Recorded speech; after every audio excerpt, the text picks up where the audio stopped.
नजदीक आ गई कि कोई किंतु परंतु ना रहे। और अच्छे से चेहरा पहचान लीजिए जितने हमारे यहाँ कैमरा वाले मीडिया वाले हैं। अच्छा यहाँ पे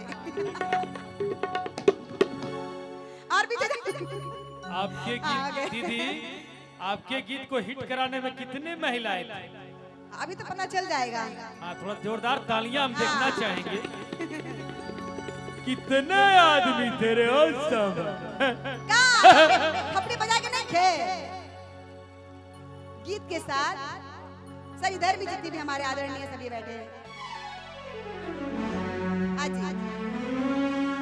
और मैंने गाया था, फिल्मों में गाती हूँ हीरोइन के लिए, हीरो के लिए, आइटम गर्ल के लिए, माँ के लिए भी गाती हूँ मैं, माँ के लिए भी गाती हूँ।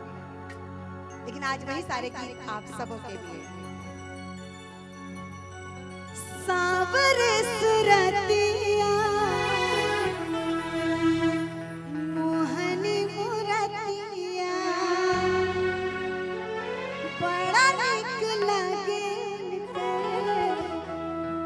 मीठी मीठी बतिया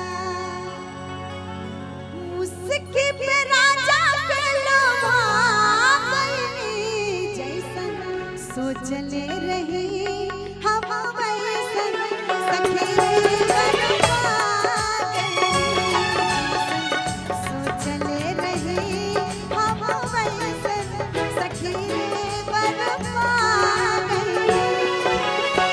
सावरे सुरतिया मोहनी मुरतिया बड़ा निक लगे मीठी मीठी बतिया उसके पे राजा के लोभा गईनी जैसन सोचले रही हम वैसन सखी बरपा जैसन सोचले रही हम वैसन सखी बरपा गईनी। तालियां बजा लीजिएगा बेटा।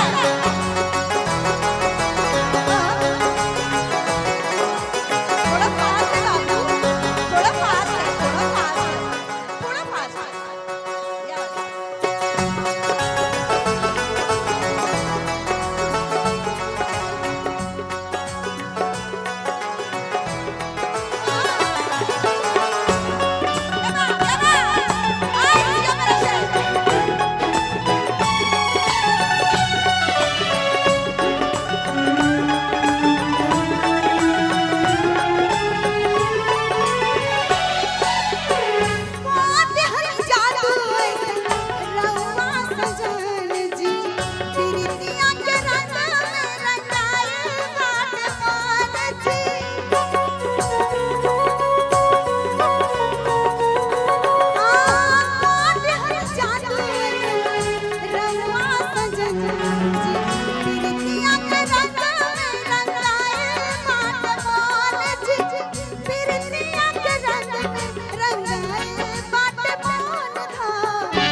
प्यारा ये गीत है कि अगर कोई अच्छा वर मिल जाए तो वो पत्नी कितनी खुश होती है। कोई मुझसे भी पूछे, हाँ जो आप सभी देख रहे हैं मेरे चेहरे की खुशी, तो मैं ये गर्व से कह सकती हूँ मेरे पति बहुत ही प्यारे हैं। कौन है जादू रंगा सजन जी, प्रीतिया के रंग में रंगाए बाटे मोन जी, प्रीतिया के रंग में रंगाए बाटे मोन था। अगर आप लोग सर तालियां बजाएंगे ना गीत के साथ, तो ये गीत आप लोगों के लिए भी सार्थक हो जाएगा जब आपकी पत्नी आपके लिए ऐसे प्यारे प्यारे गीत गाएगी। पानी अनमोल ए बलम जी सिंगार बतिया